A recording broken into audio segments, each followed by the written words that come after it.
Hi traders.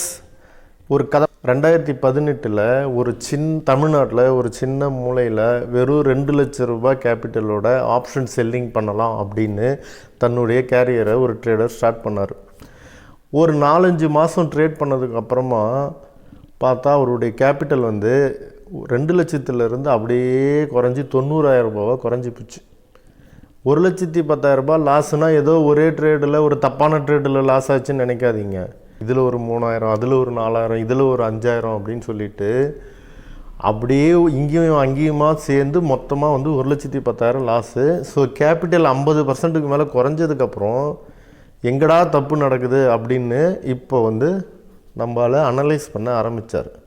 Trading ஸ்டேட்மெண்ட்டை மொத்தமாக எடுத்து டவுன்லோட் பண்ணி எக்ஸலில் போட்டு பார்த்தா எத்தனை ட்ரேடு நல்லா ப்ராஃபிட்டாக இருக்குது, எத்தனை ட்ரேடு லாஸ் ஆகிருக்குன்னு ஒரு அனலைஸ் பண்ணி பார்த்ததில் அவர் எடுத்த ட்ரேடு மொத்தமாக 120 ட்ரேடில் 60% ட்ரேடு ப்ராஃபிட் தான்.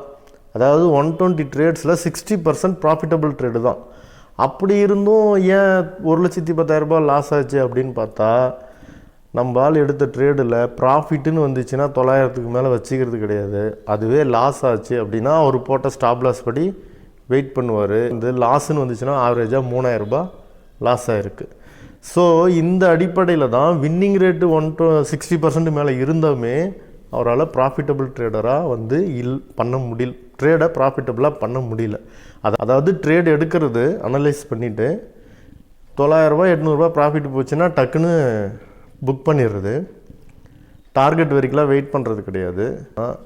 நம்ம பண்ணுற அனலைஸ் கரெக்டு தான், ஆனால் நம்ம தான் ப்ராஃபிட்டை கொலப்பிரசவம் பண்ணி காலி பண்ணிடுறோம். அதனால் இனிமே நம்ம அனலைஸ் பண்ணபடி என்ன டார்கெட் வருதோ அந்த டார்கெட் வரைக்கும் இந்த ட்ரேடில் வெயிட் பண்ணுறது. அப்படி இல்லை அப்படின்னா ஸ்டாப் லாஸ் வரைக்கும் வெயிட் பண்ணுறது. இதர் ஸ்டாப் லாஸ் இல்லை டார்கெட் அப்படின்ற ஒரு முடிவுக்கு வந்தார்.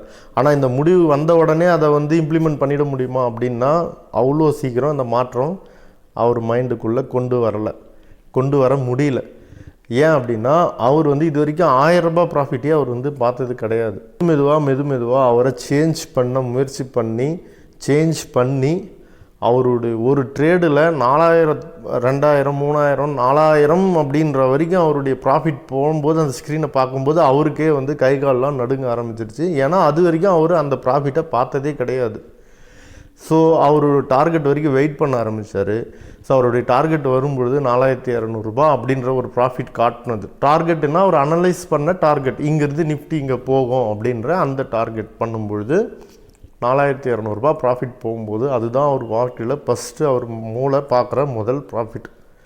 ஸோ இப்படி தொடர்ந்து அந்த சேஞ்சஸை கொண்டு வந்து ட்ரேட் பண்ணதில் மெதுவாக அவருடைய வின்னிங் பர்சன்டேஜ் 60% இருந்துச்சு இல்லையா, அந்த 60%ன்ற வின்னிங் ரேட்டு மெதுவாக குறைஞ்சி 50, 40, ஈவன் ஒரு சில டைம் 30% வின்னிங் ரேட்டாக இருந்தாலும் அந்த வின்னிங் ரேட்டில் அவர் கவர் பண்ண பாயிண்ட்ஸ் அந்த ப்ராசஸை ஃபாலோ பண்ணது காரணமாக அவருடைய அந்த 2 lakh கேபிட்டல் அங்கேருந்து ஒரு 7-8 வருஷத்தில் கிட்டத்தட்ட 5 டைம்ஸாக உயர்ந்து அவருடைய ட்ரேடிங் கேரியரில் ஒரு பெரிய மாற்றத்தை உண்டு பண்ணுது. அதே ஆள் தான், அதே அனலைஸ் தான். ஆனால் ட்ரேடிங்கினுடைய ப்ராஃபிட் புக் பண்ணுற விதத்தில் அவர் ஏற்படுத்திக்கிட்ட மாற்றம் அவருடைய ட்ரேடிங் லைஃப்பில் ஒரு மாற்றத்தை உண்டு பண்ணுச்சு. இந்த மாதிரி நீங்களும் அனலைஸ் நல்லா பண்ணுறேன் ஆனால் ட்ரேடில் என்னால் லைவில் இருக்க முடியல அப்படின்னு நீங்களும் அந்த மாதிரி இருந்தீங்க அப்படின்னா இந்த மாற்றத்தை நீங்களும் செஞ்சு பாருங்கள். கண்டிப்பாக உங்களுக்கும் உங்கள் ட்ரேடிங் கரியர் மாறத்துக்கான வாய்ப்புகள் இருக்குது. தேங்க்ஸ் ஃபார் வாட்சிங்.